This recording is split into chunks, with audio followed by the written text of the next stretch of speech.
أشهد أن لا إله إلا الله وحده لا شريك له إله الأولين والآخرين وأشهد أن محمدا عبده ورسوله لا نبي ولا رسول بعده أما بعد.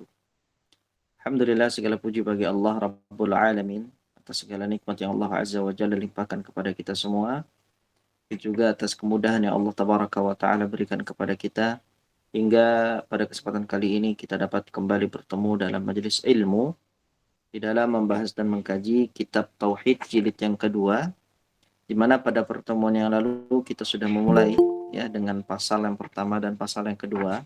Kalau pasal pertama membahas tentang makna iman, definisi iman, baik itu secara bahasa maupun secara istilah, dan dalil-dalil dari kaum salaf rahmatullahi alaihim.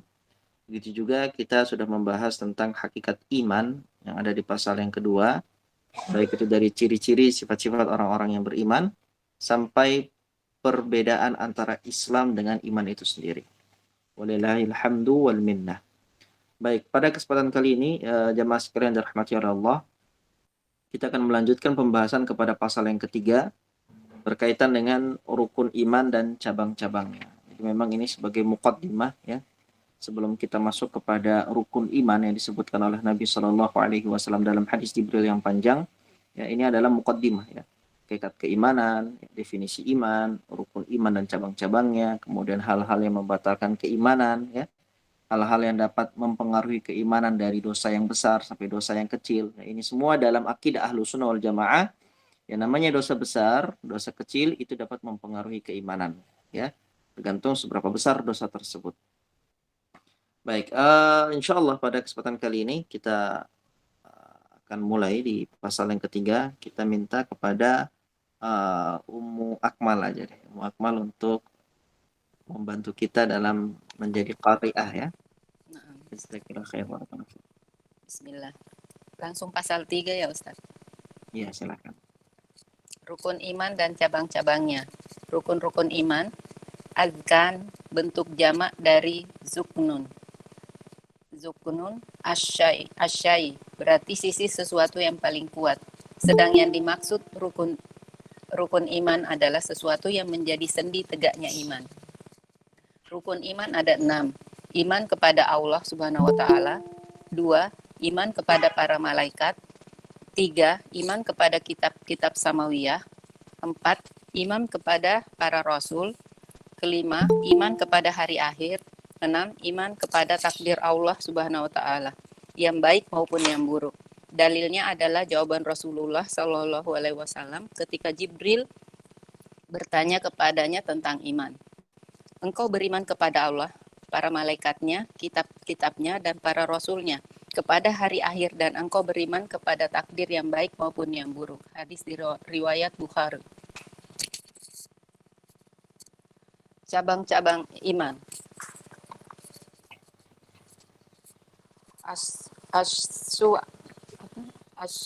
As-su'abu adalah bentuk jamak dari su'batun, yang artinya segolongan dan sekelompok dari sesuatu. Sedangkan afwan Ustadz, saya lagi di jalan. Iya, gak apa-apa. Iya, afwan, jadi agak-agak ini. Syu'abul As-su'abu sedangkan as-su'abul al-iman adalah cabang-cabang iman yang bermacam-macam. Jumlahnya banyak, lebih dari 72 cabang. Dalam hadis lain disebutkan bahwa cabang-cabangnya lebih dari 70 buah.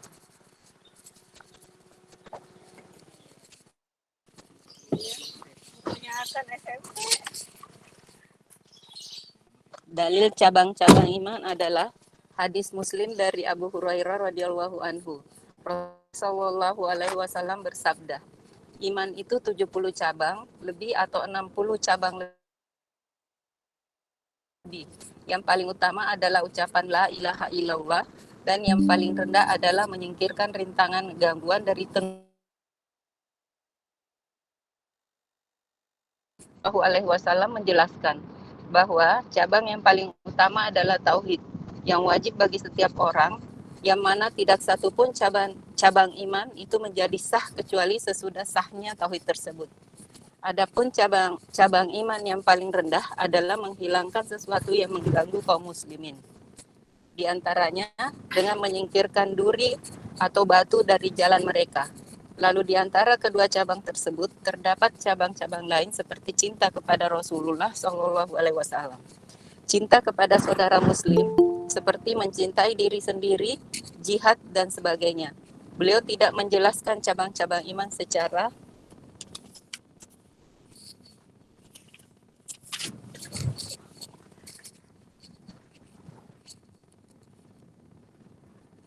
keseluruhan, maka para ulama berijtihad menetapkan. Al-Hulaimi pengarang kitab Al-Minhaj menghitungnya ada 77 cabang, sedangkan Al-Hafiz Abu Hatim Ibnu Hibban menghitungnya ada 79 cabang iman. Sebagian dari cabang-cabang iman itu ada yang berupa rukun dan usul yang dapat menghilangkan iman manakala ia ditinggalkan, seperti mengingkari adanya hari akhir dan sebagainya. Ada yang bersifat furu, yang apabila meninggalkannya tidak membuat hilangnya iman, sekalipun tetap menurunkan kadar iman dan membuat fasik, seperti tidak memuliakan tetangga. Terkadang pada diri seseorang terdapat cabang-cabang iman dan juga cabang-cabang nifak atau kemunafikan. Maka dengan cabang-cabang nifak itu ia berhak mendapatkan siksa, tetapi tidak kekal di neraka karena di hatinya masih terdapat cabang-cabang iman. Siapa yang seperti ini kondisinya, maka ia tidak bisa disebut sebagai mukmin yang mutlak, yang terkait dengan janji-janji tentang surga, rahmat di akhirat dan selamat dari siksa. Sementara orang-orang mukmin yang mutlak juga berbeda-beda dalam tingkatannya. Wallahu a'lam. Barakallahu fiik wa jazakillah khair. Di sini dikatakan tentang pasal yang ketiga berkaitan dengan rukun iman dan cabang-cabangnya. Jadi memang iman ini memiliki rukun ya. Sebagaimana dikatakan bahwasanya arkanun itu adalah bentuk jamak dari ruknun ya. Ruknun ya jamaknya adalah arkanun. Oke, kalau dikatakan ruknul iman ya, ada juga dikatakan arkanul iman ya. Ada di sini dikatakan ruknus syai'. Ruknus syai' itu artinya adalah berarti sisi sesuatu yang paling kuat. Jadi kalau ada bangunan dan dari sisinya itu adalah sisi yang paling kuat, maka itu disebut dengan rukun ya.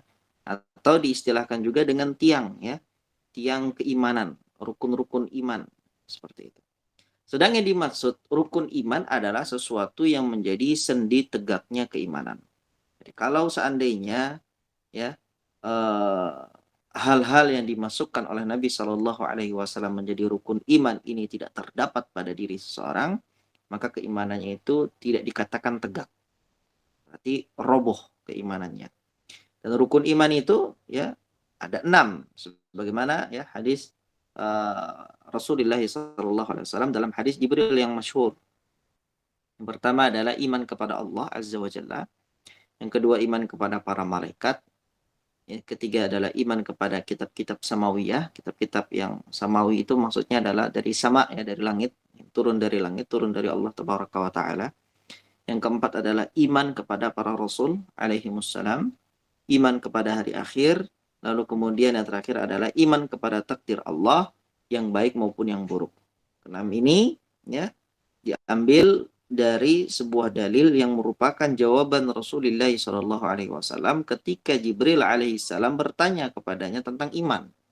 Dan ini sudah berkali-kali kita bahas bahwasanya malaikat Jibril bertanya kepada Nabi Shallallahu Alaihi Wasallam bukan karena malaikat Jibril tidak mengetahuinya, tapi dengan maksud untuk mengajari para sahabat dan kaum muslimin tentang definisi iman, definisi Islam dan definisi ihsan itu sendiri. Ya. Ketika Nabi ditanya oleh malaikat Jibril, apa itu iman? Maka beliau menjawab, antu'mina billahi wa malaikatihi wa kutubihi wa rusulihi wal yaumil akhir wa tu'mina bil qadari khairihi wa syarrihi. Engkau beriman kepada Allah, yang pertama ya, para malaikatnya, kitab-kitabnya, para rasulnya, kepada hari akhir, dan engkau juga beriman kepada takdir yang baik maupun yang buruk. Hadis yang muttafaqun alaih, hadis yang disepakati oleh Imam Bukhari dan Imam Muslim sehingga dikeluarkan oleh keduanya di kitab sahihnya. Baik, kemudian ini berkaitan dengan rukun iman. Rukun iman itu ada 6. Pembahasan berikutnya adalah cabang-cabang keimanan. Maka dikatakan asyu'abu. Syu'abu itu adalah bentuk jamak dari syu'batun. Ya, syu'batun itu ya, satu. Tapi kalau bentuk jamaknya ya, lebih tiga dan lebih dari tiga, itu disebut dengan asyu'abu. Maka dikatakan dengan syu'batul iman, ya, satu cabang iman. Ada yang dikatakan syu'abul iman, cabang-cabang keimanan. Seperti itu. Yang artinya syu'batun ini adalah segolongan dan sekelompok dari sesuatu. Ya. Kayak ranting-ranting dari pohon itu disebut juga dengan syu'bah. Ya. Karena ini adalah ya, cabang dari batang pohon. Sedangkan syu'abul iman maknanya adalah cabang-cabang keimanan yang bermacam-macam. Yang juga kita pernah bahas ya di kitab sebelum kitab Tauhid berkaitan dengan hal ini. Ya. Jumlahnya itu sangat banyak sekali. Cabang-cabang keimanan. Lebih dari 72 cabang. Dalam hadis lain disebutkan oleh Nabi bahwasanya cabangnya ya lebih dari 70 buah. Dalil cabang-cabang keimanan ini adalah hadis Muslim. Hadis yang diriwayatkan oleh Imam Muslim di dalam sahihnya melalui jalur periwayatan Abu Hurairah radhiyallahu taala anhu, Rasulullah sallallahu alaihi wasallam bersabda, "Al-imanu bid'un wa sab'un." Iman itu adalah 70 sekian cabang, ya. Au bid'un wa sittuna syu'batan. Atau 60 sekian cabang. Ya. Jadi Nabi Shallallahu alaihi wasallam di sini ya menyebutkan bahwasanya keimanan itu bercabang-cabang. Ada yang 70, ada yang 60 ya, atau 70 atau 60. Fa afdaluha, cabang keimanan yang paling tertinggi itu adalah ucapan la ilaha illallah. Yang menyatakan bahwasanya ucapan yang terpuji, ucapan yang paling mulia di sisi Allah Subhanahu wa taala adalah kalimat tauhid. Wa adnaha, dan cabang keimanan yang paling rendah itu adalah imatatul adza 'anit tariq. Menyingkirkan berbagai kotoran, gangguan, rintangan dari tengah jalan. Ya. Kebaikan yang kita berikan kepada orang lain dengan menyingkirkan madarat. Yang kalau seandainya kita tidak lakukan itu, maka madarat itu akan mengenai orang lain. Itu dikatakan oleh Nabi SAW sebagai cabang keimanan. Ya. Wal haya'u syu'batum minal iman. Sedangkan rasa malu itu juga termasuk dalam salah satu cabang keimanan. Maka di sini Nabi SAW mengatakan ada 70 sekian cabang, ya. Dalam riwayat lain dikatakan ada 60 sekian ya cabang keimanan. Disebutkan oleh Nabi yang paling atas sampai yang paling terakhir, dan beberapa di antara contoh ya cabang keimanan yang disebut oleh Nabi dengan al-haya, rasa malu. Beliau Shallallahu alaihi wasallam menjelaskan bahwa cabang yang paling utama adalah tauhid. Yang wajib bagi setiap orang, yang mana tidak satupun cabang iman itu menjadi sah kecuali dengan ya sesudah sahnya tauhid tersebut. Sehingga amalan apapun, ya beliau ingin menekankan di sini ya, dari hadis ini dapat diambil faedah bahwasanya amalan apapun, setinggi apapun amalan itu, ya, seluas apapun amalan itu, sebesar apapun amalan itu, ketika tidak didasari tauhid kepada Allah Subhanahu wa taala, ya, maka tidak akan pernah bermanfaat bagi pelakunya.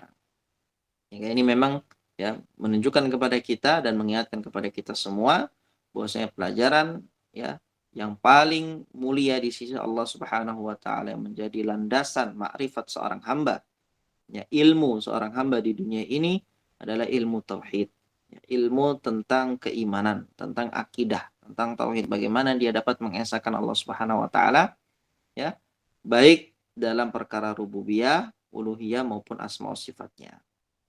Kemudian dikatakan di sini, adapun cabang iman yang paling rendah adalah menghilangkan sesuatu yang dapat mengganggu kaum muslimin. Di antaranya dengan menyingkirkan duri atau batu dari jalan mereka. Sehingga tidak ada amalan yang sia-sia di dalam Islam ini ya.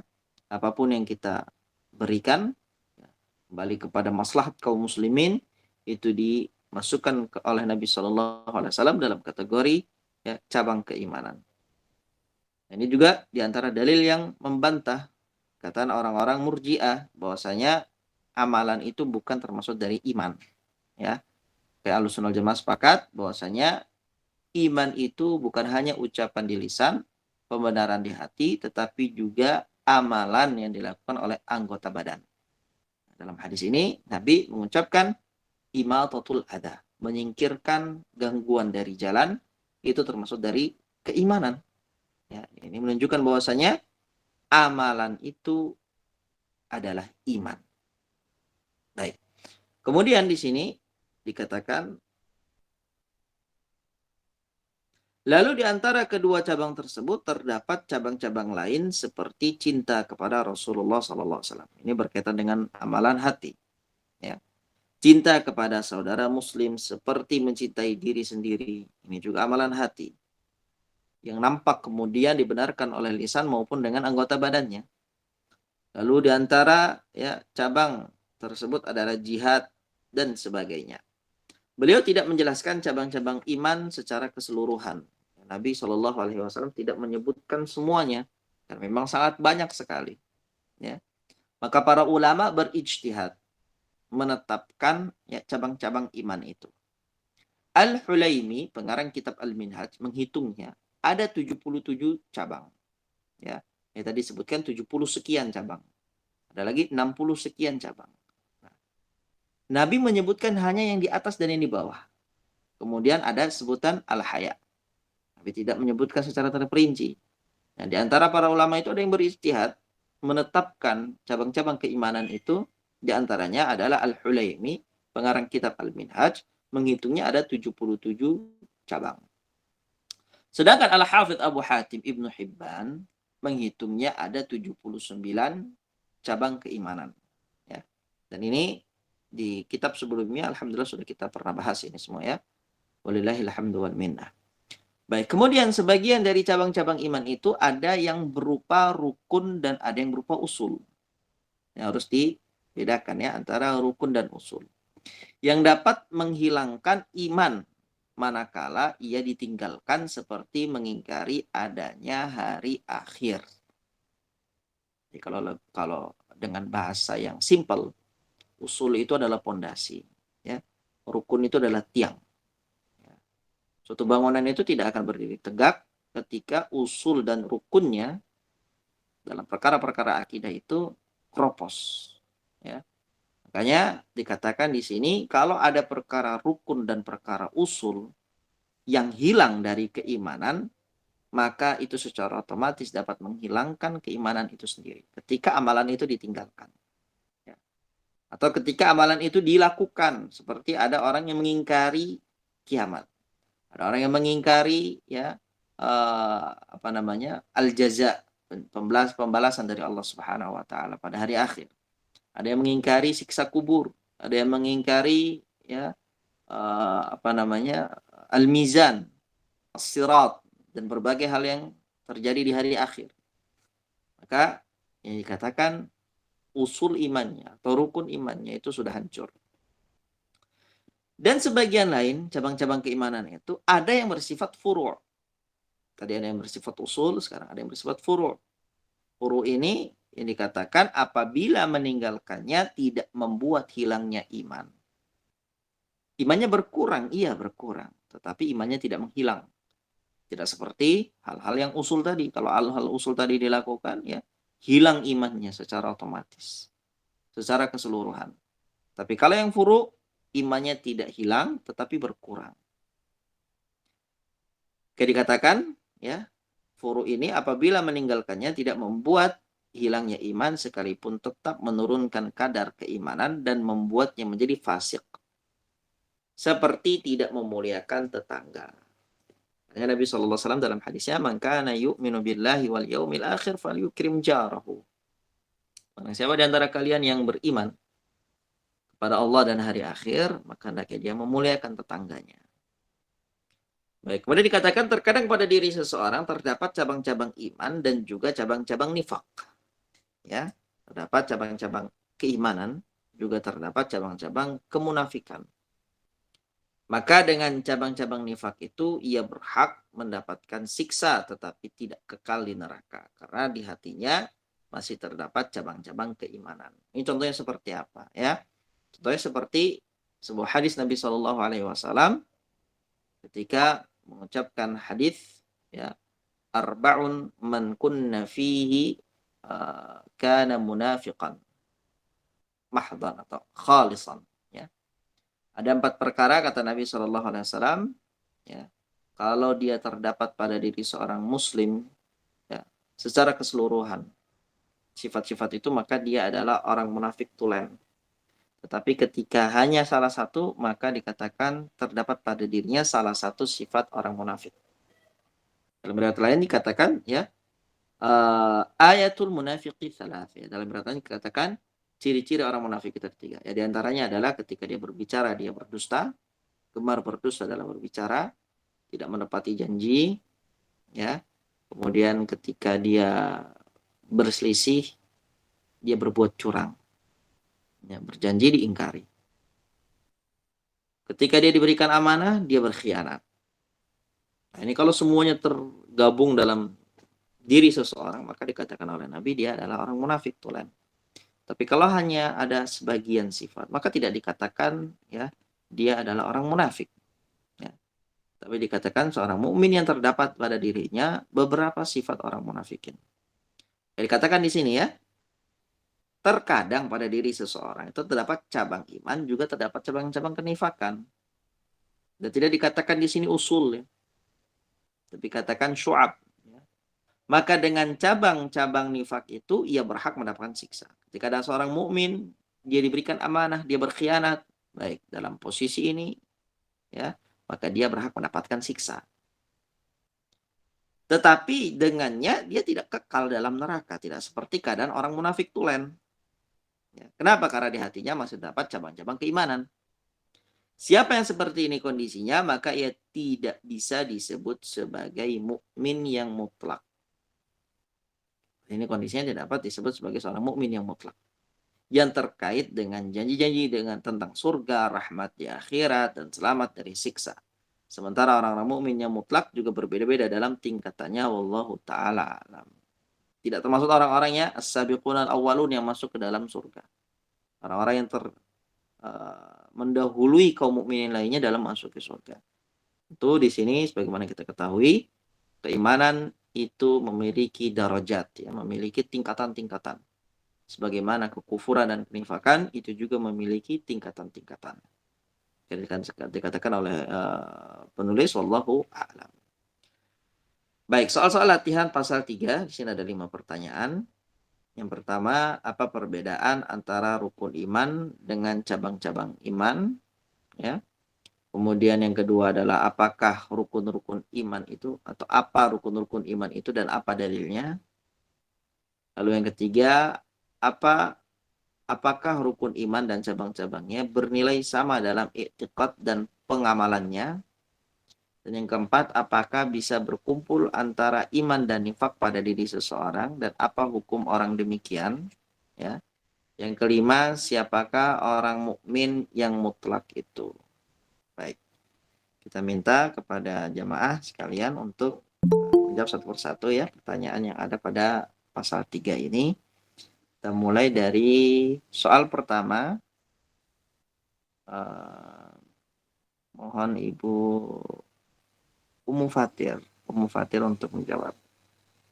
Satu. Ya Ustaz, Bismillah. Apa perbedaan antara rukun iman dengan cabang-cabang iman? Rukun iman adalah sesuatu yang menjadi tegaknya iman. Kalau cabang iman adalah bentuk segolongan dan sekelompok dari sesuatu. Dan cabang-cabang bermacam-macam jumlahnya. Baik, kalau rukun iman hanya 6 begitu ya. Rukun iman hanya 6, sedangkan cabang-cabang keimanan itu jumlahnya tadi ada 70 sekian 70. Ya. 70 sekian cabang. Barakallahu fiik wa jazakillahu khair. Baik, untuk pertanyaan nomor 2, apa rukun-rukun iman itu dan apa dalilnya? Ibu Iriana. Ada Ibu Iriana?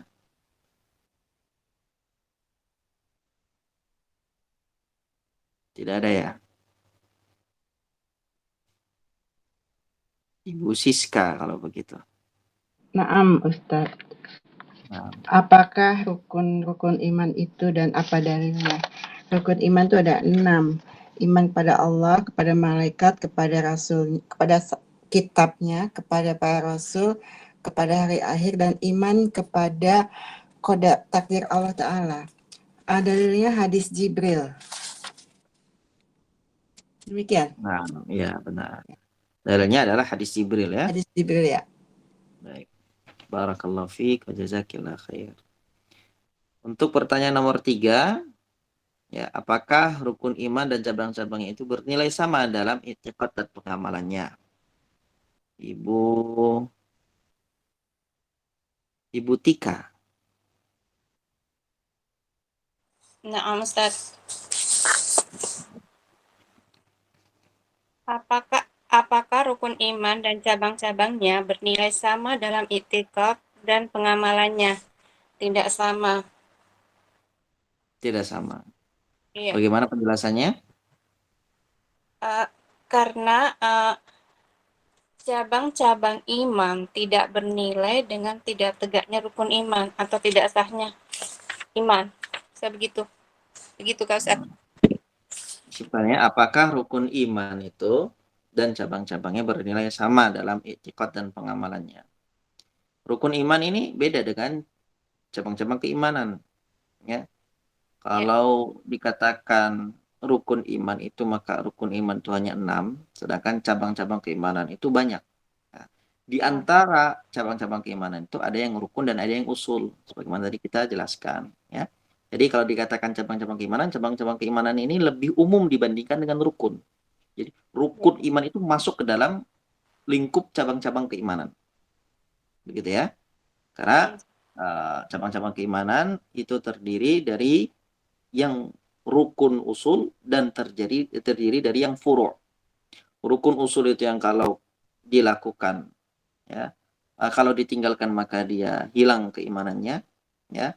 Kalau misalnya furu' itu ketika dilakukan maka dia disebut sebagai fasik, ya.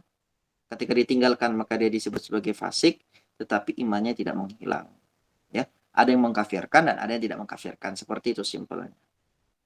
Baik, barakallahu fiik wa jazakillah khair. Baik, nomor 4. Berkaitan dengan nomor 4, apakah bisa berkumpul antara iman dan nifak?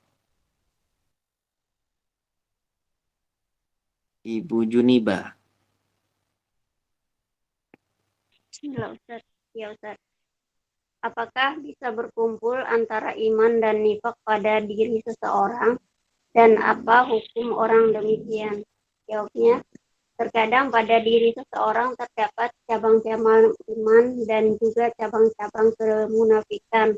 Maka dengan cabang-cabang nifak itu ia berhak mendapat siksa, tetapi tidak kekal di neraka.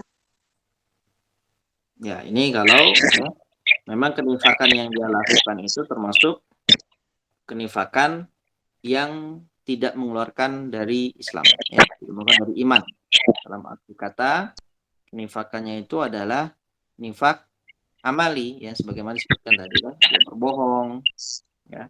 Maka kebohongan itu tidak mengeluarkan dari iman. Dia berkhianat, maka khianat itu tidak mengeluarkan dari iman, ya.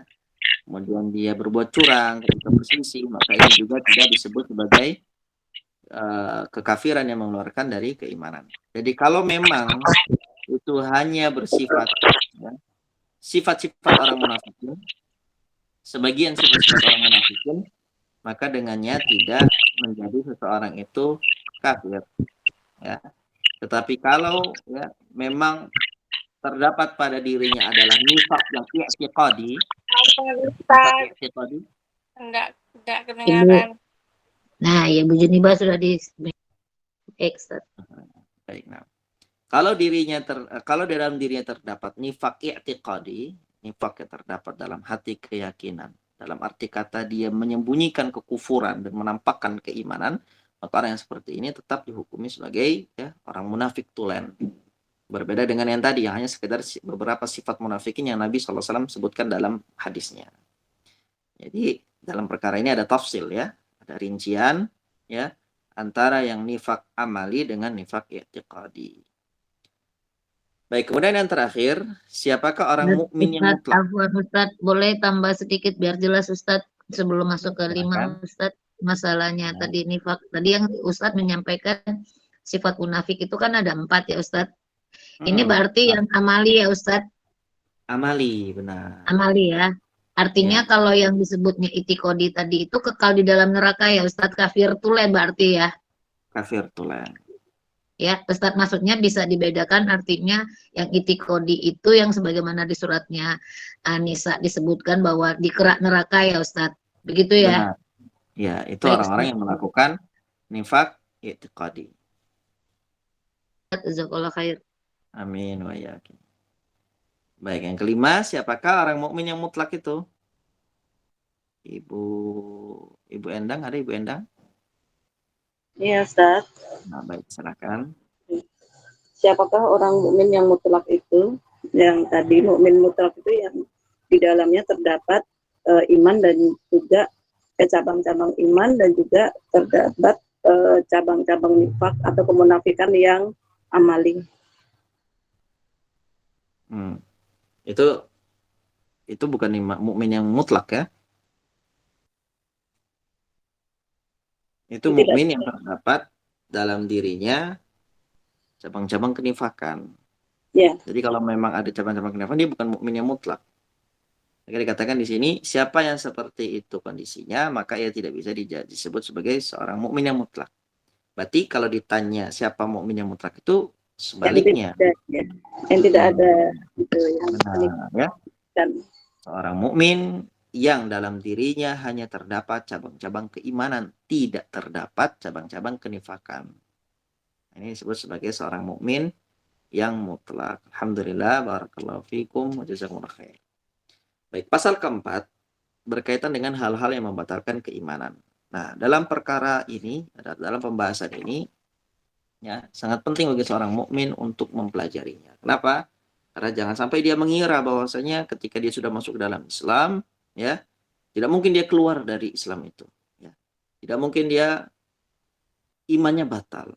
Maka kata para ulama, sebagaimana wudhu seseorang yang dilakukan ketika dia mau sholat, itu bisa batal dengan pembatal-pembatal wudhu, maka iman pun ketika seseorang itu masuk ke dalam keimanan, ada pembatal-pembatal keimanan, yang ketika seseorang itu mempelajarinya, maka dia dapat selamat dari ya hal tersebut. Bagaimana orang yang mau sholat nih? Ya harus berwudu. Dia harus pelajari itu apa yang membatalkan wudunya. Begitu juga dengan orang yang mau melakukan sholat. Dia harus tahu apa yang membatalkan sholatnya. Ya. Begitu juga dengan keimanan. Dan iman ini merupakan pondasi dari sholatnya, dari ya zakatnya, dari sedekahnya, dari berbaktinya kepada orang tua, ya berbuat baik kepada pasangan, dan semua amalan ibadah yang ada di atas muka bumi ini, pondasinya adalah iman. Kalau imannya batal, luluh lantaklah semua amal ibadah itu. Tapi kalau imannya terjaga, kuat, kokoh, ya, maka semua amalan-amalan yang dia lakukan, insya Allah juga akan terjaga dengan baik. Jadi sangat penting bagi seorang muslim untuk mempelajari hal-hal yang dapat membatalkan keimanannya agar dia dapat terhindar dari hal tersebut. Ya, atau dalam bahasa lain, bab ini disebut oleh para ulama dengan nawaqidul iman. Ya, pembatal-pembatal keimanan. Ya. Dan hal-hal yang seperti ini perlu kita ketahui bersama, ya, tidak hanya dibahas oleh para ulama di dalam kitab-kitab akidah, ya, tapi juga dalam kitab-kitab fikih bahkan. Karena saking pentingnya perkara ini, ya. Dalam kitab-kitab fikih disebutkan poin-poin yang menyebabkan seseorang itu, ya, poin-poin yang menjadikan seseorang itu murtad. Itu juga pembahasan tentang nawaqidul iman, ya. Maka di sini insya Allah kita akan bahas. Silahkan dilanjut, Ummu Akmal. Nah, Ustaz. Hal-hal yang membatalkan iman. Pembatal iman atau nawaqidul iman adalah sesuatu yang dapat menghapuskan iman sesudah iman masuk ke dalamnya, yaitu antara lain 1. mengingkari rububiyah Allah Subhanahu wa taala atau sesuatu dari kehususan-kehususannya atau mengaku memiliki sesuatu dari kehususan tersebut atau membenarkan orang yang mengakuinya. Allah Subhanahu wa taala berfirman dalam surah Al-Jathiyah ayat 24, dan mereka berkata, kehidupan ini tak lain hanyalah kehidupan di dunia saja. Kita mati dan kita hidup. Tidak ada yang membinasakan kita selain masa. Dan mereka sekali-sekali tidak mempunyai pengetahuan tentang itu. Mereka tidak lain hanyalah menduga-duga saja. 2. Sombong serta menolak beribadah kepada Allah Subhanahu wa taala. Allah berfirman dalam Quran surah An-Nisa ayat 172 dan 173. Al-Masih sekali-sekali tidak enggan menjadi hamba bagi Allah dan tidak pula enggan malaikat-malaikat yang terdekat kepada Allah. Barang siapa yang enggan dari menyembahnya dan menyombongkan diri, nanti Allah akan mengumpulkan mereka semua kepadanya. Adapun orang-orang yang beriman dan berbuat amal solih, maka Allah akan menyempurnakan pahala mereka dan menambah untuk mereka sebagian dari karunia-Nya. Adapun orang-orang yang enggan dan menyombongkan diri, maka Allah akan menyiksa mereka dengan siksaan yang pedih, dan mereka tidak akan memperoleh bagi diri mereka pelindung dan penolong selain dari kepadanya.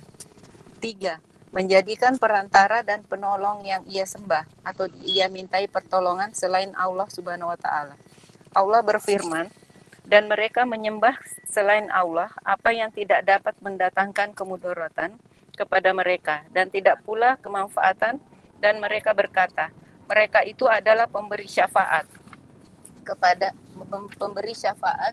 kepada kami di sisi Allah. Katakanlah, apakah kamu apakah kamu mengabarkan kepada Allah apa yang tidak diketahuinya, baik di langit dan tidak pula di bumi? Maha suci Allah dan maha tinggi dari apa yang mereka persekutukan itu. Quran surah Yunus ayat 18. Yunus ayat 18. Barakallahu. Kita bahas 3 dulu ya. Pembatal iman atau disebut dengan nawaqidul iman adalah sesuatu yang dapat menghapuskan keimanan ya sesudah iman itu masuk ke dalam hati, atau ya dalam arti kata orang itu sudah masuk ke dalam Islam. Ya, dia masuk ke dalam Islam itu bisa keluar. Ya. Di antaranya adalah poin-poin yang akan kita bahas dalam bab ini. Ya. Yang pertama adalah mengingkari rububiyah Allah. Ini berkaitan dengan tauhid rububiyah, tauhid uluhiyah, asma wa sifatnya. Tauhid rububiyah itu kita mengesahkan Allah Subhanahu wa taala dalam af'alnya. Dalam apapun yang Allah lakukan. Seperti Allah yang mencipta, maka kita katakan hanya Allah lah yang Maha Pencipta. Kemudian Allah Subhanahu wa taala yang memberikan rizki, maka kita katakan, kita mentauhidkan Allah, mengesahkan Allah dalam bab ini. Allah satu-satunya yang memberikan rizki. Tidak ada yang memberikan rizki kecuali Allah Subhanahu wa taala. Allah yang mematikan, Allah yang menghidupkan. Maka kita katakan hanya satu-satunya zat yang mematikan dan menghidupkan di dunia ini adalah Allah Subhanahu wa taala. Tidak ada yang lain. Maka ketika seseorang itu dia mengingkari kerububiyahan Allah, hak mutlak Allah Azza wa Jalla, ya, atau dikatakan sesuatu dari kekhususannya Allah, khususiyahnya Allah. Tidak ada campur tangannya sedikit pun dari makhluk di situ. Seperti dalam penciptaan alam semesta, tidak ada sedikit pun campur tangan dari makhluknya, ya, dalam memberikan rizki, ya, dalam memberikan anak dan yang lain sebagainya. Semua ini adalah hak mutlak khusus milik Allah Subhanahu wa taala. Nah, tapi kalau kemudian ada orang yang datang dan dia mengingkari kerububiyahan Allah ini, dia katakan itu bukan Allah yang memberikan. Ya, hujan ini bukan Allah yang memberikan. Rizki ini bukan Allah yang memberikan. Yang mematikan bukan Allah. Yang mengatur alam semesta bukan Allah. Maka ini masuk dalam pembatal keimanan. Dari satu sisi, dan di sisi yang lain sebaliknya, atau dia mengakui, ya, atau dia mengaku memiliki sesuatu dari kekhususan tersebut, atau membenarkan orang yang mengakui. Ini sama saja. Dia mengakui bahwasanya dia dapat, ya, menghidupkan dan mematikan, dia dapat memberikan rizki, dia dapat mengatur alam semesta. Ini adalah hal yang membatalkan keimanannya, ataupun dia membenarkan orang lain yang mengakui hal tersebut. Jadi sama saja hukumnya, ya. dalam bab yang seperti ini sama saja hukumnya. Baik dia ingkari oleh dirinya sendiri, ya, atau dia mengaku dengan dirinya sendiri, atau bahkan dia membenarkan orang lain. Maka yang seperti ini bisa membatalkan keimanan dia. Dalilnya adalah dalam surat Al-Jathiyah, Allah Subhanahu wa taala berfirman, "Wa qalu ma hiya illa hayatuna ad-dunya namutu wa nahya wa ma yuhlikuna illa ad-dahr. Wa ma lahum bidzalika min ilmin in hum illa yadhunnun." Di sini Allah menceritakan tentang perkataan orang-orang kafirin. Di mana orang-orang kafirin mengatakan kehidupan ini tidak lain hanyalah kehidupan di dunia saja. Maknanya apa? Nggak ada nanti kehidupan akhirat. Tidak ada hari kebangkitan. Tidak ada hari pembalasan. Kehidupan kita ini hanya di dunia saja. Ya. Cukup di dunia. Kita mati dan kita hidup. Ya. Maka dikatakan namutu wa nahya. Di dunia ini kita mati dan di dunia ini kita hidup. Setelah kematian di dunia tidak akan ada kehidupan setelahnya. Wa ma yuhlikuna illa ad-dahr. Dan tidak ada yang dapat membinasakan kita. Dalam arti kata tidak ada yang dapat membuat kita itu mati kecuali selain masa. Ya. Waktulah yang membuat kita mati. Ya, waktu yang membuat kita mati. Wa ma lahum bidzalika min ilmin, kata Allah Subhanahu wa taala, sekali-kali mereka tidak memiliki ilmu tentang hal itu. Inhum illa yadhunnun, mereka hanyalah menduga-duga saja. Ya. Jadi mereka di sini mengingkari bahwasanya Allah Subhanahu wa taala dapat menghidupkan orang-orang yang sudah mati setelah mereka mati di kehidupan dunia, ya. Dan ini adalah bentuk pengingkaran kepada rububiyahnya Allah Subhanahu wa taala, ya. Kemudian di sini juga mereka orang-orang kafir di sini mengingkari kerububiyahan Allah dari segi Allah yang menghidupkan dan mematikan. Mereka tidak mengatakan bahwasanya yang menghidupkan dan mematikan itu adalah Allah Subhanahu wa taala, ya. Mereka katakan, tinggal nunggu waktu saja. Seseorang itu mati, yang membinasakan dia, yang membawa dia ke dalam kematian itu hanyalah waktu dahr. Ini dalil bahwasanya seseorang yang mengingkari rububiyah Allah, maka dia telah batal imannya. Yang kedua adalah sombong serta menolak beribadah kepada Allah. Ya, menolak beribadah, menolak sujud, menolak ruku kepada Allah Subhanahu wa taala, ya. Dan itu disertai kesombongan. Ya.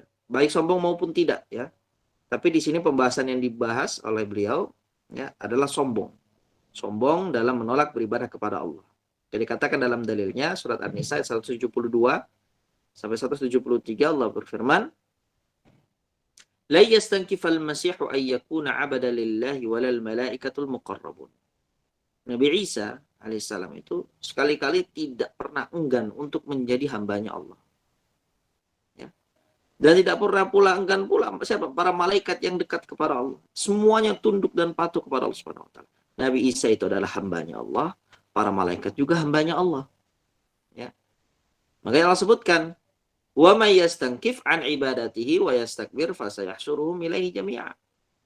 Kalau seorang nabi saja tidak enggan untuk beribadah kepada Allah, kalau malaikat saja itu tidak enggan untuk beribadah kepada Allah, lalu ada, ya, yang mengaku dia adalah pengikut Nabi Isa, tetapi dia sombong dalam beribadah kepada Allah, ya.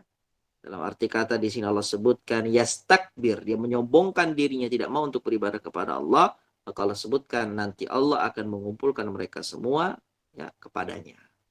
Akan dikumpulkan oleh Allah, dihidupkan oleh Allah, dikumpulkan dalam padang mahsyar, dan disitulah pembalasan yang akan Allah berikan kepada mereka. Maka Allah sebutkan fa'amal ladzina amanu, adapun orang-orang yang beriman kepada Allah, beriman kepada, ya, Rasulnya, beriman kepada kitabnya, wa amilus salihat, dan dia mengamalkan amalan-amalan saleh, fayuwaffihim ujurahum wa yaziduhum min fadlih, Allah Subhanahu wa taala, maka Allah akan menyempurnakan pahala mereka dan menambah untuk mereka sebagian dari karunia-Nya. Ini sungguh beruntung orang yang beriman dan beramal saleh.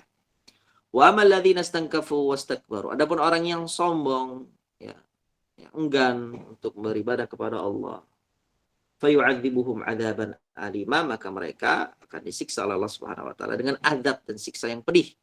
Wala yajiduna lahum min dunillahi waliyya wala nasira, mereka tidak akan memperoleh bagi diri mereka sendiri, siapapun itu. Nggak akan ada yang bisa melindungi mereka dari siksa Allah, tidak akan ada yang dapat menolong mereka ya dari siksa Allah Azza wa Jalla. Ini keadaan orang-orang yang tidak mau untuk beribadah kepada Allah. Jadi ketika seseorang itu tidak mau untuk beribadah kepada Allah ya dengan kesombongan, maka ya dia masuk ke dalam kategori yang dapat membatalkan keimanan. Kemudian yang ketiga adalah menjadi perantara.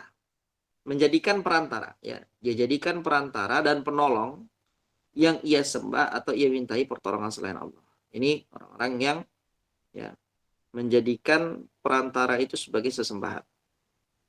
Niatnya awalnya itu hanya untuk perantara, tetapi dia tergelincir dalam bab itu dan dia ya menjadi batal keimanannya. Karena dia bukan lagi menyembah Allah Subhanahu wa taala, bukan lagi dia itu beribadah kepada Allah, tapi dalam hal ini dia telah beribadah kepada sesuatu yang telah dia jadikan perantara antara dia dengan Allah Subhanahu wa taala. Dan ini Allah abadikan di dalam Al-Qur'an, kata Allah Subhanahu wa taala, "Wa ya'buduna min dunillahi ma la yadhurruhum wa la yanfa'uhum." Mereka orang-orang musyrikin itu mereka beribadah menyembah kepada selain Allah yang dimana sesuatu itu tidak dapat memberikan madarat ya, tidak dapat memberikan manfaat kepada mereka. Sesuatu yang mati, sesuatu yang ya yang lemah. Patung misalnya ya. Nggak bisa menolak madarat dari mereka dan tidak bisa memberikan kepada mereka manfaat. Tapi mereka mengatakan wa yaquluna haula'i syufa'una indallah. Ya, orang-orang yang menyembah perantara-perantara itu. Atau misalnya selain patung misalnya orang ya, orang soleh yang sudah meninggal misalnya. Orang soleh yang sudah meninggal ini tidak bisa untuk dijadikan sebagai perantara. Karena dia sudah meninggal. Wa yaquluna haula'i syufa'una indallah, dan mereka katakan mereka itu ya, perantara-perantara itu mereka itu adalah orang-orang yang dapat memberikan kita syafaat di sisi Allah.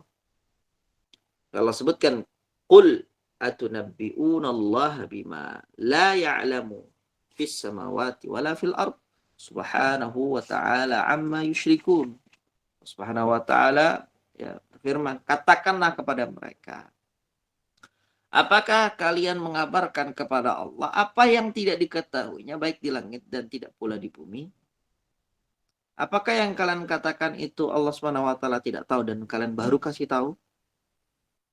Maha suci Allah dan maha tinggi dari apa yang mereka persekutukan itu. Dan ini adalah pernyataan tentang kebatilan apa yang mereka jadikan hujjah. Allah Subhanahu wa taala tahu ya apa yang menjadi alasan mereka menyembah para wasaid ya, perantara-perantara itu. Sehingga tidak mungkin ya Allah Subhanahu wa taala tidak mengetahui apa yang ada di langit dan apa ada yang di bumi. Dalam surat Ar-Ra'd ayat yang 14 Allah juga membahas tentang perantara yang dijadikan sesembahan. Lahu da'watul haqq walladzina yad'una min dunihi la yastajibuna lahum bisyai'in illa kabasiti kaffayhi ila al-ma'i liyablugha fahu wa ma huwa bibalighi wa ma du'aul kafirina illa fi dhalal. Allah Subhanahu wa taala, hanya bagi Allah lah hak untuk mengabulkan doa yang benar. Ya. Dan berhala-berhala yang mereka sembah selain Allah itu tidak dapat memperkenankan, tidak dapat mengijabahi, tidak dapat mengabulkan sesuatu pun bagi mereka. Melainkan seperti orang yang membukakan kedua telapak tangannya ke dalam air supaya air itu sampai ke mulutnya. Padahal air itu tidak dapat sampai ke mulutnya. Dan doa ibadah orang-orang itu hanyalah sia-sia belaka. Ya.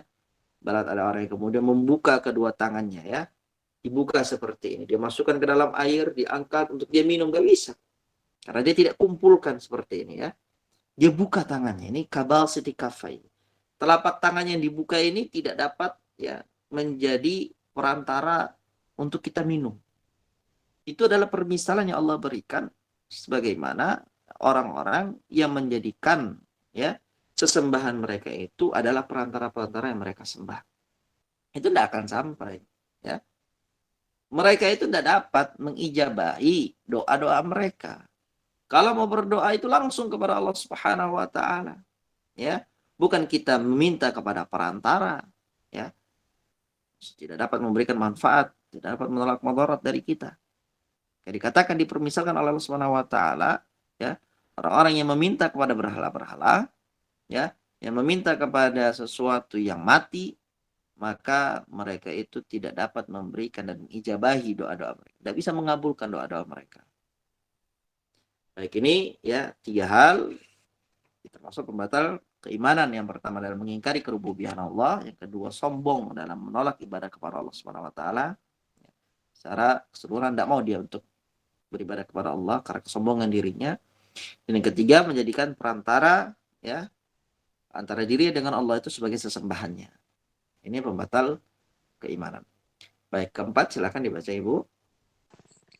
Keempat, menolak sesuatu yang ditetapkan Allah Subhanahu wa taala untuk dirinya atau yang ditetapkan oleh Rasulnya. Begitu pula orang yang menyifati seseorang atau makhluk dengan sesuatu sifat yang khusus bagi Allah Subhanahu wa taala, seperti ilmu Allah, termasuk juga menetapkan sesuatu yang dinafikan Allah Subhanahu wa taala dari sisinya atau yang telah dinafikan darinya oleh Rasulnya sallallahu alaihi wasallam. Allah Subhanahu wa taala berfirman kepada Rasulnya, katakanlah, dialah Allah yang Maha Esa, Allah adalah Tuhan yang bergantung kepadanya segala sesuatu. Dia tidak beranak dan tidak pula diperanakkan dan tidak ada seorang pun yang setara dengan dia. Al-Ikhlas 1-4.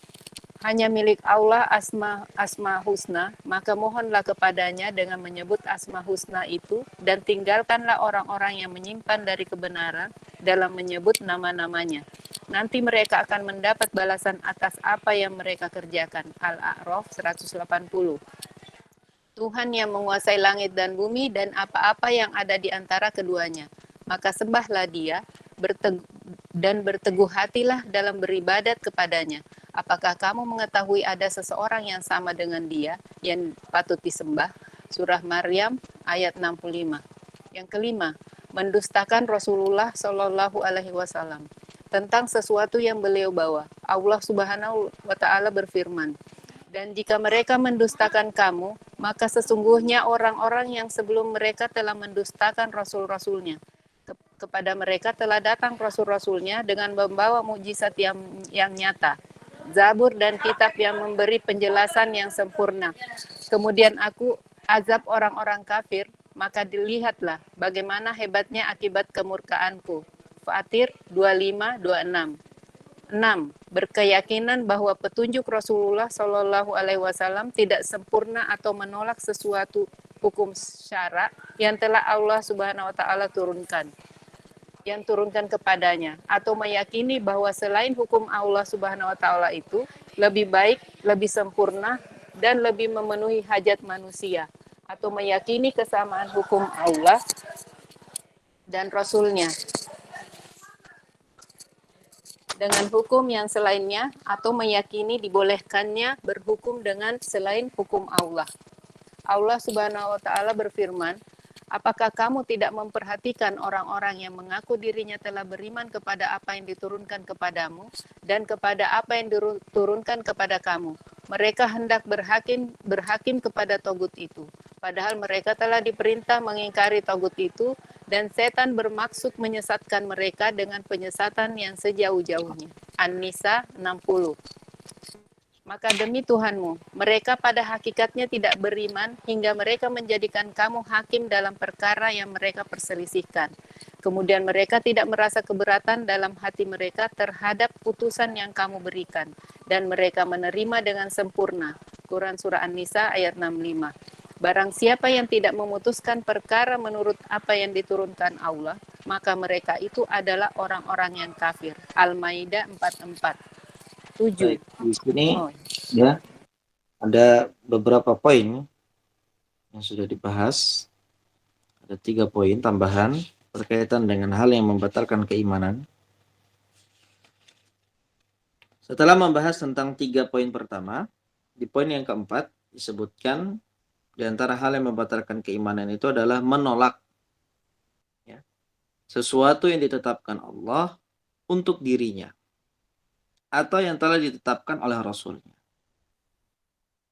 Apapun yang telah dinisbatkan oleh Allah Subhanahu wa taala untuk dirinya dalam Al-Qur'an maupun yang telah ditetapkan oleh Nabi SAW kepada Allah Subhanahu wa taala dalam hadis-hadisnya, ketika ditolak itu adalah pembatal keimanan. Begitu pula orang yang menyifati seorang makhluk dengan suatu sifat yang khusus bagi Allah Subhanahu wa taala seperti ilmunya Allah, yang juga pembatal keimanan, ya. Seperti ada orang yang mengatakan si fulan ini mengetahui semua hal yang gaib. Maka ucapan itu adalah ucapan yang membatalkan keimanannya. Karena yang mengetahui seluruh hal yang gaib itu hanya Allah Subhanahu wa taala. Ya. Termasuk juga menetapkan sesuatu yang dinafikan Allah dari dirinya atau yang telah dinafikan darinya oleh Rasulnya Shallallahu Alaihi Wasallam. Seperti Allah sebutkan, la ta'khudhuhu sinatu wa la naum. Allah tidak tidur, tidak mengantuk dan tidak tidur. Lalu ketika ada orang yang mengatakan Allah itu tidur dan Allah itu mengantuk, maka ini juga diantara ucapan yang dapat membatalkan keimanannya. Allah Subhanahu wa taala berfirman pada Rasulnya, "Qul huwallahu ahad." Katakanlah Allah itu dialah yang Maha Esa. Allahus Samad, Allah Rabb, ya, yang bergantung kepadanya segala sesuatu. Lam yalid wa lam yulad, tidak beranak dan tidak pula diperanakan. Jadi kalau ada yang mengatakan Allah memiliki anak, maka orang ini telah, ya, menafikan apa yang telah Allah menetapkan apa yang telah Allah nafikan dari dirinya. Batal keimanannya, ya. Walam yakul lahu kufuwan ahad, ya. Dan tidak ada seorang pun yang setara dengan Allah. Dalam ayat yang lain dijelaskan walillahil asmaul husna fad'uuhu biha. Hanya milik Allah lah asmaul husna, dan memohonlah kalian kepada Allah dengan menyebut asmaul husna itu. Wadharul ladzina yulhiduna fi asma'ihi. Tinggalkanlah orang-orang yang menyimpang dari kebenaran dalam menyebut nama-namanya.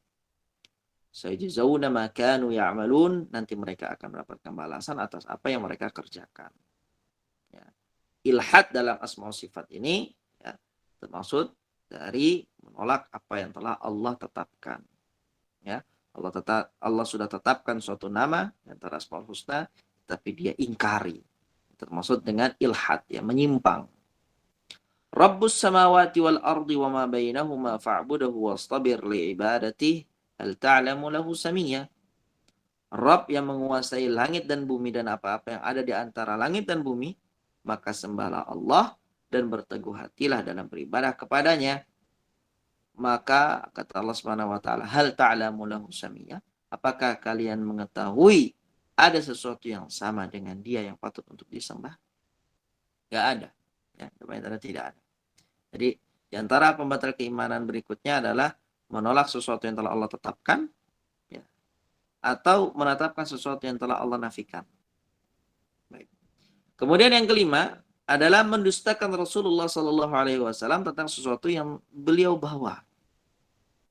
Ya. Tidak mempercayai Rasulullah, tidak mengimani Rasulullah, ya, baik seluruh syariatnya atau sebagian syariat yang dibawa oleh Rasul, ya, sama saja hukumnya.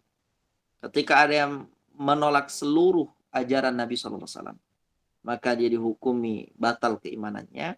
Ketika ada yang menolak sebagian, ya, satu saja, ya, syariat atau ajaran Nabi SAW, juga dikatakan imannya telah batal.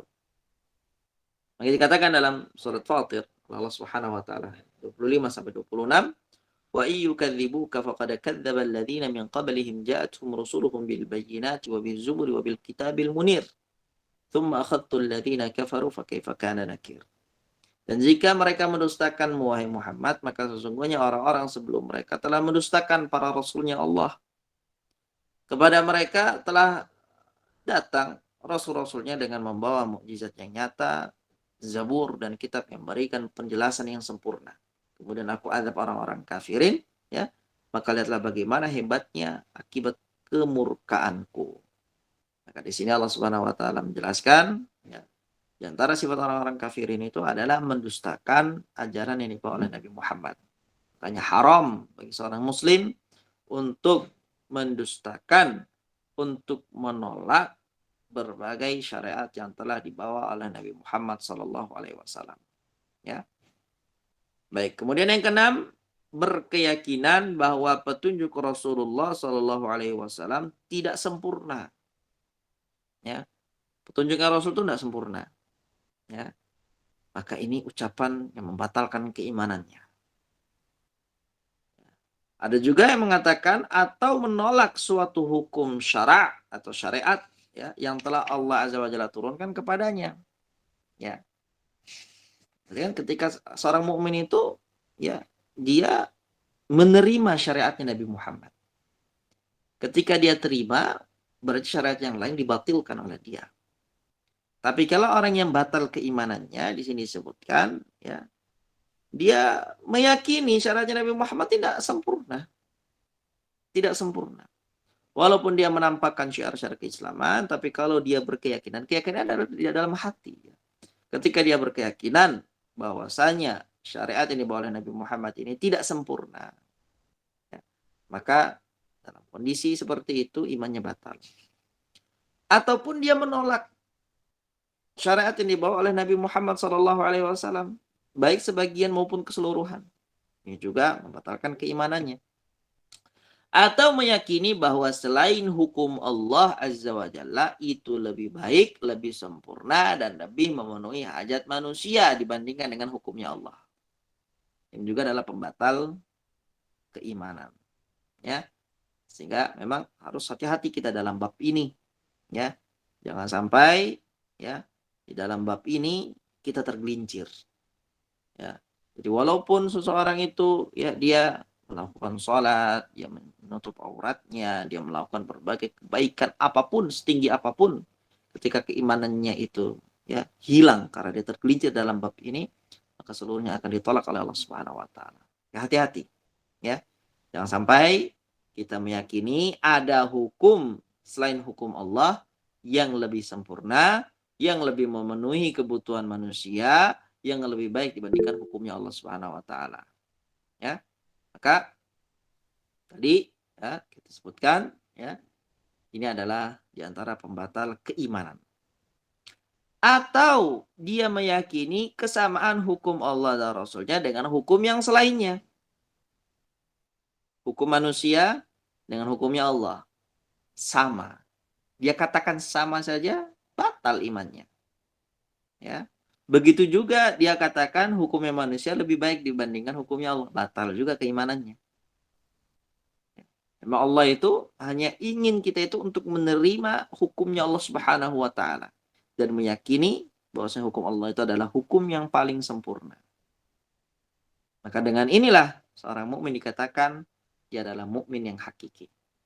Tapi kalau ada orang yang dia zahirnya menunjukkan keimanan, keislaman, tetapi dia dalam hatinya meyakini ada hukum yang lain yang lebih sempurna, lebih baik, ya, lebih memenuhi kebutuhan manusia dibandingkan hukumnya Allah, maka ini ya adalah keyakinan yang kufur. Kemudian atau meyakini dibolehkannya berhukum dengan selain hukum Allah Subhanahu wa taala. Ini juga ya masuk dalam pembatal keimanan. Dalam berbagai ayat Allah membahas tentang perkara ini. Begitu juga dalam berbagai hadis Nabi sallallahu alaihi wasallam. Allah berfirman dalam surat An-Nisa ayat yang ke-60, Alam tara ilal ladzina yaz'umuna annahum amanu bima unzila ilaika wa ma unzila min qablik. Apakah ya kamu tidak memperhatikan orang-orang yang mengaku bahwa dirinya telah beriman kepada apa yang diturunkan kepadamu dan kepada apa yang diturunkan kepada orang-orang sebelummu? Maksudnya apa? Orang-orang itu mengatakan kami beriman kepada Al-Quran, kami beriman kepada ya, Injil, Taurat, Zabur. Dia mengaku beriman kepada kitab-kitab yang Allah telah turunkan, baik kepada Nabi Muhammad maupun kitab-kitab yang diturunkan kepada sebelum Nabi Muhammad SAW. Dia mengaku beriman secara lisan. Tapi Allah Subhanahu Wa Taala mengatakan tentang perihal orang tersebut. Yuriduna yatahakamu ila taghuti wa qad umiru ay yakfuru bih wa yuridu syaitanu ay yudillahum dhalalan ba'ida. Ya. Tapi kemudian mereka yuridun hendak berhakim ya kepada taghut itu. Padahal mereka telah diperintahkan untuk mengingkari taghut. Taghut ini sudah kita bahas ya bahwa segala apapun yang disembah. Segala apapun yang disembah, dibadahi, ditaati selain Allah Subhanahu wa taala masuk dalam kategori taghut. Ya. Setiap apapun, maka tadi disebutkan yang menyaingi hukumnya Allah Subhanahu wa taala. Kalau kita katakan dia sempurna, lebih baik, lebih memenuhi hajat manusia, itu hukum taghut namanya. Dan seorang muslim itu diperintahkan untuk mengkufuri hal itu. Berlepas diri. Ya, dia harus ingkari itu. Tapi ketika ada orang yang mengaku beriman, tapi kemudian dia berhukum dengan hukum atau kepada para tagut itu, ya, Allah Subhanahu wa taala di sini menafikan keimanan orang itu. Ya. Kan dikatakan wa yuridu syaitanu ay yudillahum dhalalan ba'ida. Para setan bermaksud untuk menyesatkan mereka dengan penyesatan yang sejauh-jauhnya. Jadi setan itu memang dalam menyesatkan manusia memiliki banyak sekali strategi, ya. Satu celah tidak berhasil menjadikan seseorang itu kufur, dia akan mencari celah yang lain. Dan itu sangat penting bagi seorang muslim itu untuk mempelajari hal apa saja yang dapat menyebabkan imannya batal. Dalam ayat berikutnya, tadi ayat 60, ini ayat 65. Kurang berarti yang bagian ayat yang paling terakhir, ya, di halaman tersebut. Allah menyebutkan, "Fala wa rabbika la yu'minuna hatta yuhakkimuka fima syajara bainahum, thumma la yajidu fi anfusihim harajan mimma qadaita wa yusallimu tasliman." Maka demi Rabbmu, demi Allah, ya, mereka itu orang-orang yang tadi mengucapkan keimanan tetapi, ya, mereka berhukum dengan hukum selain Allah, mereka itu pada hakikatnya tidaklah beriman. Dinafikan keimanannya oleh Allah Subhanahu wa taala. Sampai kapan mereka tidak beriman? Sampai mereka mau menjadikan engkau, wahai Muhammad, sebagai hakim dalam perkara yang mereka perselisihkan. Dalam arti kata, menjadikan syariat yang dibawa oleh Muhammad ini sebagai hukum. Ya, menjadi, ya, pemutus perkara di antara hal yang mereka perselisihkan. Kemudian setelah mereka diberikan kepada mereka hukumnya Nabi Muhammad SAW, mereka sedikit pun tidak merasa keberatan dengan keputusan itu, ya. Dan hati mereka, ya, tidak ada rasa keberatan, dan mereka menerima dengan sepenuhnya. Jadi bukan hanya seseorang itu berhukum dengan hukumnya Nabi Muhammad SAW, tetapi juga memang tidak boleh dalam perasaan hatinya rasa keberatan sedikit pun. Dia harus menerima dengan lapang dada. Ini juga berkaitan dengan orang-orang yang, ya, seakan dia menerima hukumnya Allah, tetapi ketika ada keberatan dalam penerimaan itu, ini juga dapat membatalkan keimanannya. Sangat bahaya sekali. Dalam ayat yang lain, dalam surat Al-Maidah 44, Allah Subhanahu wa taala menyebutkan, "Wa man lam yahkum bima anzalallahu fa ulaika humul kafirun." Ya, barang siapa yang tidak memutuskan perkara menurut apa yang diturunkan Allah, maka mereka itu adalah orang-orang kafir. Baik. Berikutnya, silakan dibaca. Yang ketujuh, tidak mau mengkafirkan orang-orang musyrik atau ragu tentang kekafiran mereka, sebab hal itu berarti meragukan apa yang dibawa oleh Rasulullah Shallallahu Alaihi Wasallam. Allah Subhanahu wa taala berfirman dalam Quran surah Ibrahim ayat 9, dan mereka berkata, sesungguhnya kami mengingkari apa yang kamu disuruh menyampaikannya kepada kami, dan sesungguhnya kami benar-benar dalam keraguan-raguan yang menggelisahkan terhadap apa yang kamu ajak kami kepadanya. Kedelapan, mengolok-olok atau mengejek-ejek Allah Subhanahu wa taala atau Al-Qur'an atau agama Islam atau pahala dan siksa yang sejenisnya, atau mengolok-olok Rasulullah Shallallahu alaihi wasallam atau seorang nabi, baik itu gurauan maupun sungguhan. Allah Subhanahu wa taala berfirman dalam Quran surah At-Taubah 65-66, dan jika kamu tanyakan kepada mereka tentang apa yang mereka lakukan itu, tentulah mereka akan menjawab, sesungguhnya kami hanyalah senda gurau dan bermain-main saja. Katakanlah, apakah dengan Allah, ayat-ayatnya dan rasul-rasulnya kamu selalu berolok-olok? Tidak usah kamu minta maaf, karena kamu kafir sesudah beriman. 9. Membantu orang musyrik atau menolong mereka untuk memusuhi orang muslim. Allah Subhanahu wa taala berfirman, hai orang-orang yang beriman, janganlah kamu mengambil orang-orang Yahudi dan Nasrani menjadi pemimpin-pemimpinmu. Sebagian mereka adalah pemimpin bagi sebagian yang lain. Barang siapa di antara kamu mengambil mereka sebagai pemimpin, maka sesungguhnya orang itu termasuk golongan mereka. Sesungguhnya Allah tidak memberi petunjuk kepada orang-orang yang zalim. Quran Surah Al-Maidah ayat 51. 10. Meyakini bahwa orang-orang tertentu boleh keluar dari ajaran Rasulullah Shallallahu Alaihi Wasallam dan tidak wajib mengikuti ajaran beliau. Allah Subhanahu Wa Taala berfirman dalam Quran Surah Al-Maidah ayat 3, pada hari ini telah kusempurnakan untukmu agamamu dan telah kucukupkan kepadamu nikmatku dan telah kuridhoi Islam itu menjadi agama bagimu. 11. Berpaling dari agama Allah Subhanahu wa taala, tidak mau mempelajarinya serta tidak mau mengamalkannya. Allah Subhanahu wa taala berfirman, dan siapakah yang lebih zalim daripada orang yang telah diperingatkan dengan ayat-ayat Tuhannya, kemudian ia berpaling darinya? Sesungguhnya kami akan memberikan balasan kepada orang-orang yang berdosa. As-Sajdah ayat 22. Inilah sebagian pembatal-pembatal iman yang paling nyata. Masih banyak pembatal-pembatal iman yang lain seperti sihir, menolak Al-Quran baik sebagian maupun seluruhnya, atau meragukan kemukjizatannya, atau menghina mushaf atau sebagiannya, atau menghalalkan sesuatu yang sudah disepakati keharamannya seperti zina atau khamar, atau menghujat agama serta mencelanya. Na'udzubillah min dzalik. Wallahu a'lam. Baik. Ini dosa-dosa mengerikan semuanya ya.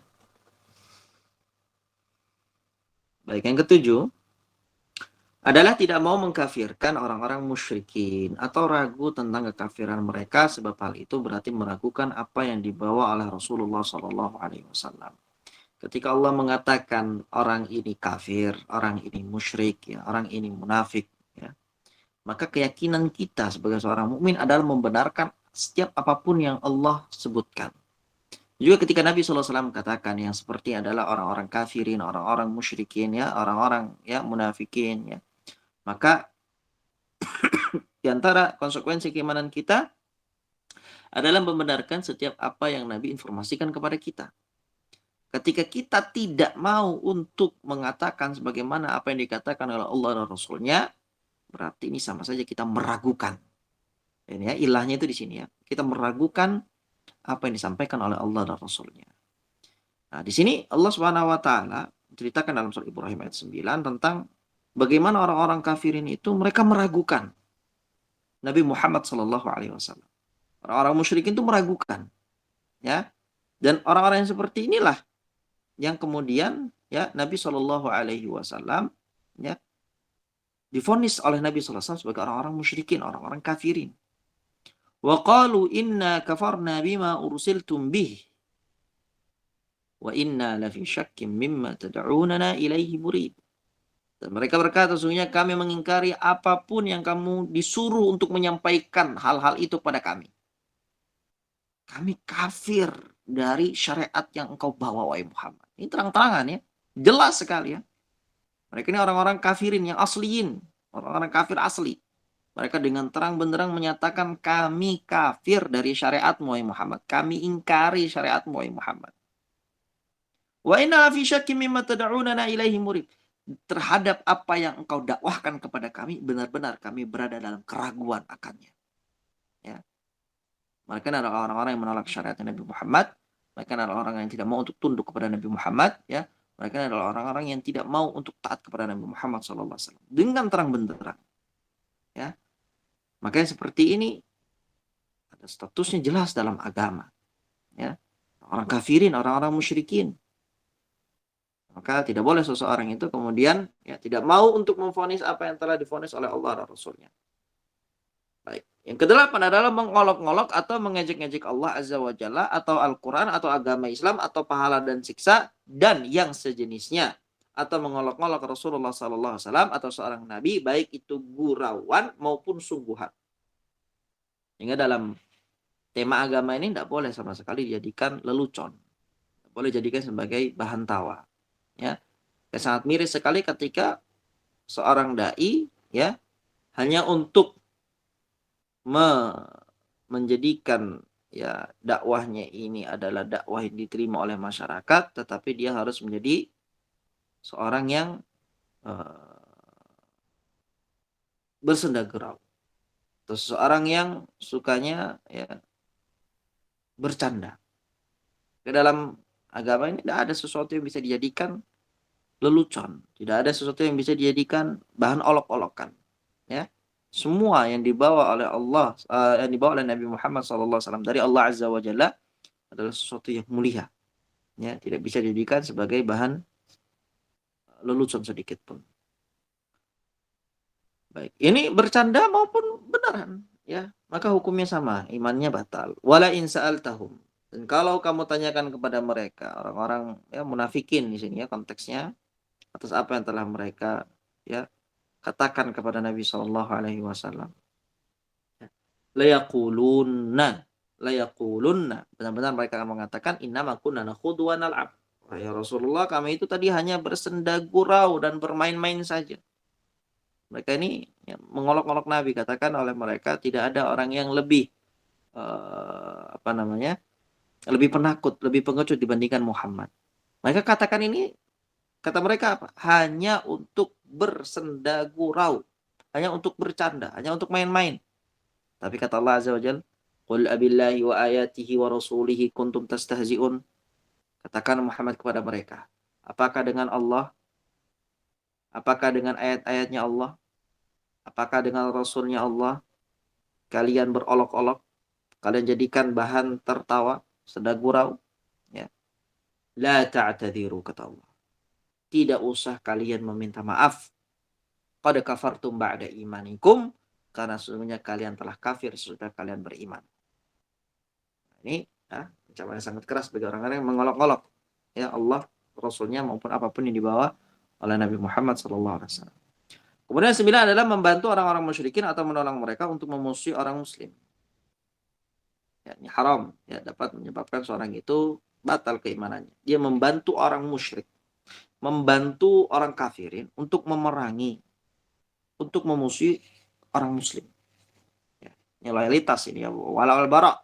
Ya ayyuhalladzina amanu la tattakhidul yahuda wan nasara awliya. Wahai orang-orang beriman, janganlah kalian mengambil orang-orang Yahudi dan Nasrani itu sebagai pemimpin-pemimpin kalian, ya, teman-teman dekat kalian, sahabat-sahabat kalian. Ba'duhum awliya'u ba'd.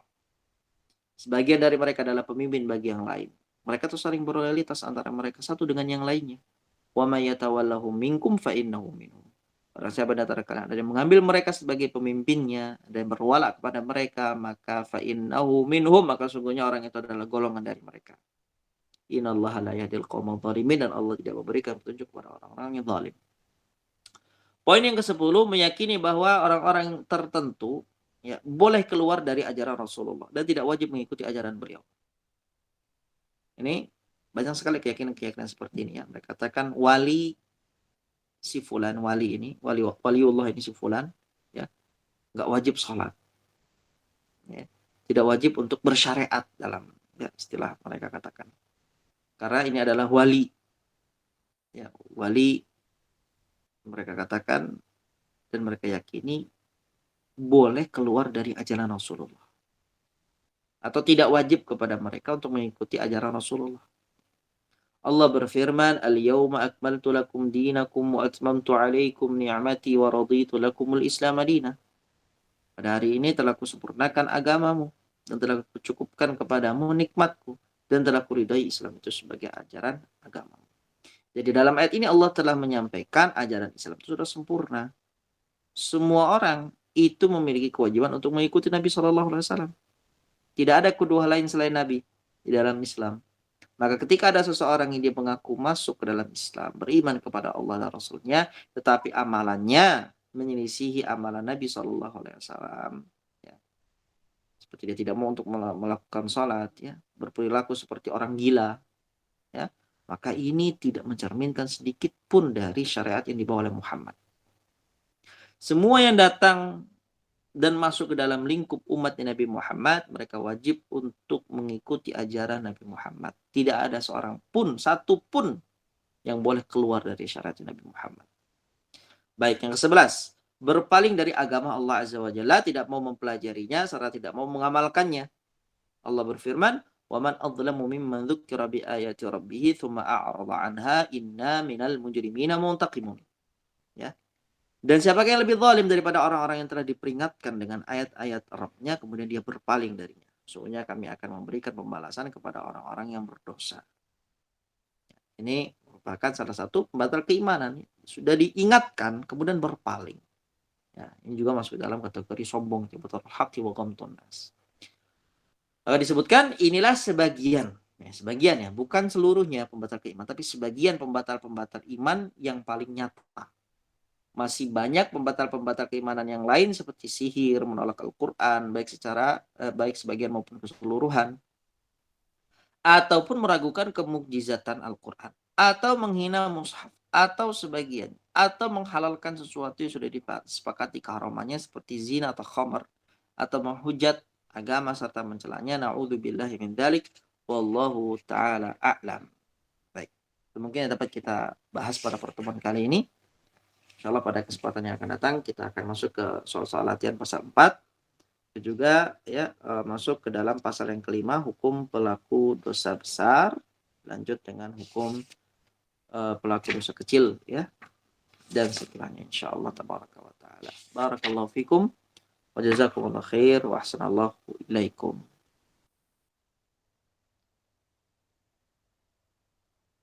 Yep. Jazakillah khair wa barakallahu fiki pada jemaah yang telah berpartisipasi dalam membacakan materi, dan juga kepada Ustaz Abu Ayyub, jazakallahu khair wa barakallahu fik wa ahsanallahu ilaik atas ilmu yang telah disampaikan. Semoga menjadi ilmu yang bermanfaat bagi kita semua, dapat dipahami, diamalkan serta didakwahkan. Amin ya rabbal alamin. Baik, selanjutnya kita melanjut ke sesi tanya dan jawab. Kepada jemaah yang ingin bertanya, silakan langsung bertanya, silakan di-unmute saja mikrofonnya, atau bisa melalui kolom chat yang nanti insya Allah akan Ana bacakan. Baik, kepada jemaah yang ingin bertanya dipersilakan. Tafadholi. Bismillah. Ustadz mau bertanya tentang makna sombong. Apakah seorang anak berjalan dengan tegak, matanya menatap ke depan, kepalanya tidak menunduk, kemudian aura mukanya dingin, nggak senyum gitu. Apakah itu suatu termasuk kesombongan ini di dalam ini? Itu saja Ustadz. Baik, barakallahu. Itu mungkin masuk ke dalam di antara qarinah ya. Qarinah itu ciri-ciri bahwasanya dia memiliki sifat sombong, tapi tidak bisa dimutlakkan. Ketika seorang itu ya dia berjalan dengan tegap, kemudian ya dengan sifat-sifat yang disebutkan, itu mungkin qarinahnya. Makanya itu qarinahnya, karena sombongan itu ada dua, ada yang dia menolak kebenaran, ada yang menyombongkan, ada yang merendahkan manusia gitu kan. Merupakan kesombongan ketika seseorang telah disampaikan kebenaran kepadanya dan dia berpaling tadi itu ya, maka itu sombong ya. Kemudian ada juga yang kemudian dia merendahkan orang lain dengan melihat dirinya itu lebih baik, lebih tinggi, lebih mulia dan lain sebagainya, lebih dibandingkan orang lain. Nah, itu masuk ke dalam kategori kedua tadi disebutkan antara ciri-cirinya ya, seperti berjalan dengan tadi. Tapi bagaimanapun ya, berjalan dengan apa yang tadi disebutkan itu diharamkan oleh Allah Subhanahu wa taala di dalam Al-Qur'an. Ya, Allah Subhanahu wa taala menyebutkan di dalam Al-Qur'an, wala tamshi fil ardi marha. Ya, dalam surat Al-Isra Allah Subhanahu wa taala menyebutkan, janganlah engkau berjalan di muka bumi ini dengan sombong. Karena itu, ya. Kata Allah Subhanahu wa taala, innaka lan takhriqal arda wa lan tablughal jibala tula. Sesungguhnya engkau tidak akan dapat menembus bumi dan tidak akan mampu untuk menjulang setinggi gunung. Apapun yang engkau lakukan adalah hal-hal yang menyatakan bahwasanya manusia itu lemah, manusia itu tidak memiliki upaya, tidak memiliki daya, tidak memiliki kekuatan. Jadi tidak pantas untuk sombong. Dan kesombongan itu adalah ya, seperti dalam hadis, merupakan jubahnya Allah Subhanahu wa taala. Yang berhak untuk sombong itu hanya Allah. Tidak boleh sedikit pun ada makhluknya yang memiliki sifat sombong. Allahu taala alam. Apa Ustaz? Maksud saya, jadi apakah termasuk sombong ketika jalan tegap dengan mata lurus itu, sementara tentang hatinya dia mengimani tentang kekuasaan adalah milik Allah dan segalanya itu. Begitu Ustaz. Ya, kalau hanya sekedar untuk memandang secara lurus kemudian berjalan tegap itu tidak termasuk. Tidak termasuk, Allahu a'lam. Baik Ustaz. Coba nanti kalau Jazakallah. ada sifat-sifat lain tambahan, nah itu bisa jadi qarinah tadi. Ya. Baik Ustaz. Nah, Jazakallah. barakallahu. Silakan.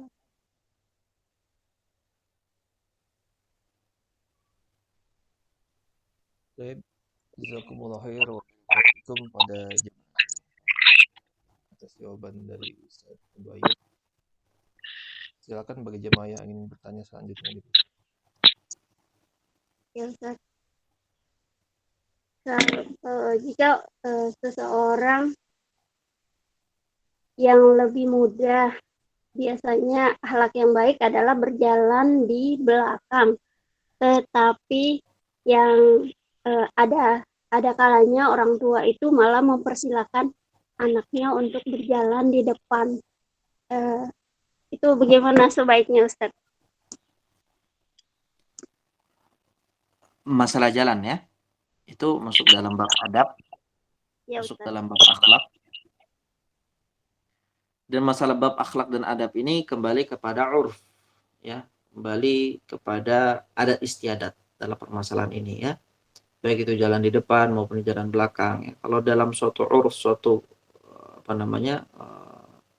sekelompok manusia, urf mereka adalah berjalan, orang tua itu di depan, tidak boleh di belakang, maka ini merupakan suatu hal yang harus ditaatin, ya, kebiasaan yang baik selama itu tidak bertentangan dengan Islam, ya.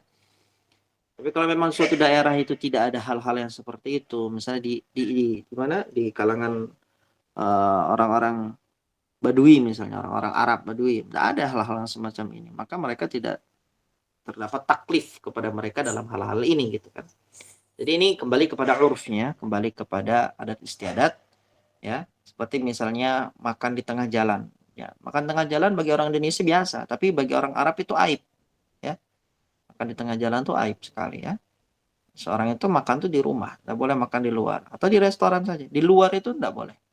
Tapi kalau kita mungkin biasa, nah itu kembali kepada urf, ya, kembali kepada adab akhlak yang sesuai dengan daerah setempat. Allah Ta'ala alam. Ustaz.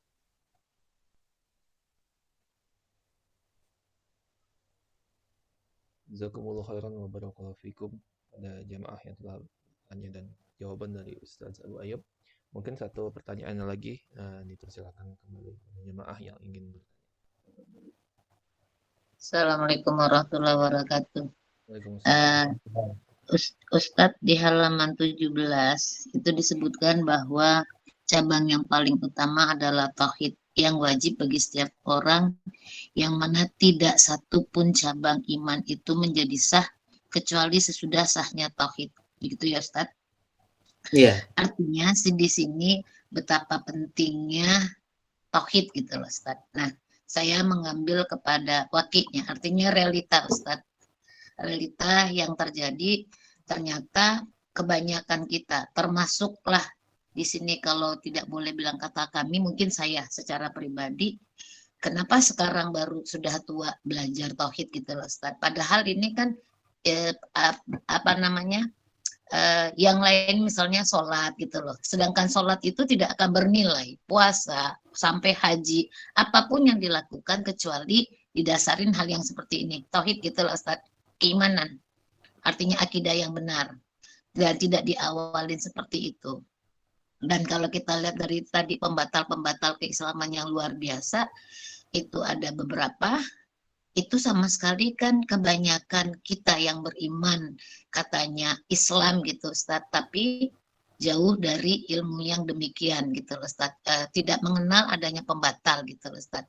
Apakah ini Ustaz sebagaimana yang saya pahamin bahwa ini janjinya setan Ustaz kepadanya Allah pada saat dihukum di surat Al-A'raf ayat 16 sama 17 itu akan menghalang-halangin. Apakah ini bagian Ustaz? Karena kebanyakan manusia diawalin tidak belajar tauhid dulu. Sekarang aja diajak belajar tauhid aja mereka pelajaran itu terlalu berat. Artinya talbisnya macam-macam alasan gitu. Bagaimana nih Ustaz penjelasannya Ustaz? Iya, barakallahu fiik wa jazakallahu khair. Iya benar Bu Met. Jadi memang seakan-akan pelajaran tauhid itu adalah pelajaran yang memang diperangi. Pelajaran yang memang dijauhi. Ya, berapa banyak orang-orang yang mereka itu ingin belajar agama, tetapi jangankan dari pihak luar ya, gurunya sendiri tidak mau mengajarkan tauhid kepada mereka. Ya. Memang di antara talbis iblis itu adalah menjadikan seseorang itu berpaling dari perkara yang usul dalam agamanya. Perkara yang kalau dia lakukan, hilang imannya. Nah, ketika dia bodoh akan hal itu, dia tidak tahu akan hal itu, ya, itu menyebabkan keimanannya itu ya akan hilang di sisi Allah Subhanahu wa taala, sehingga amalan apapun yang dilakukan tidak akan bermanfaat baginya. Nah, ini kalau kita lihat ke dalam konteks seperti ini memang sangat miris sekali ya. Sangat miris sekali, sangat disayangkan. Dan pelajaran yang penting seperti ini ya, tentang konsekuensi la ilaha illallah, konsekuensi Muhammad Rasulullah ya, tentang perkara keimanan, tauhid, akidah, pembatal-pembatal keimanan ya.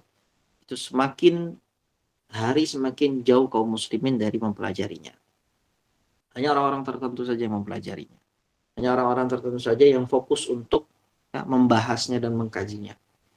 Ini ya merupakan sebuah teguran baik bagi kita maupun kepada ya, kaum muslimin secara umumnya. Ini juga motivasi bagi kita semua untuk menyalurkan ilmu yang mahal ini ya kepada orang-orang terdekat kita, anak-anak kita ya, pasangan-pasangan kita ya, pada kerabat kita ya, keponakan kita ya, tante, om dan lain sebagainya. Itu merupakan kewajiban kita untuk menyampaikannya. Di antaranya adalah perkara yang sangat urgen, seperti perkara pembatal keislaman. Allah Ta'ala. Artinya gini Ustadz, ini kan kadang-kadang sekarang ini kan berasa ya Ustadz, testimoni diri artinya di satu sisi merasa sedih, di sisi lain merasa bersyukur, artinya bercampur, artinya kita termasuk bagian dari yang Allah berikan nikmat, artinya tidak semua tadi yang Ustadz bilang mempelajarin ini baru mau ikut aja sudah ditakut-takutin. Nah kalau saya kan berusaha masuk kepadanya ayat bahwa inilah janjinya iblis bahwa dia akan menyesatkan dari segala sisi ya Ustadz. Artinya kalau pokoknya tadi itu selesai dia tinggal tepuk tangan tidur ya Ustadz. Artinya mau lakukan mau haji berapa kali, mau apa aja, mau infak mau berapa aja, karena tidak ada nilai di sisi Allah. Begitu ya Ustadz? Benar. Ya Ustadz. Ya, barakallah.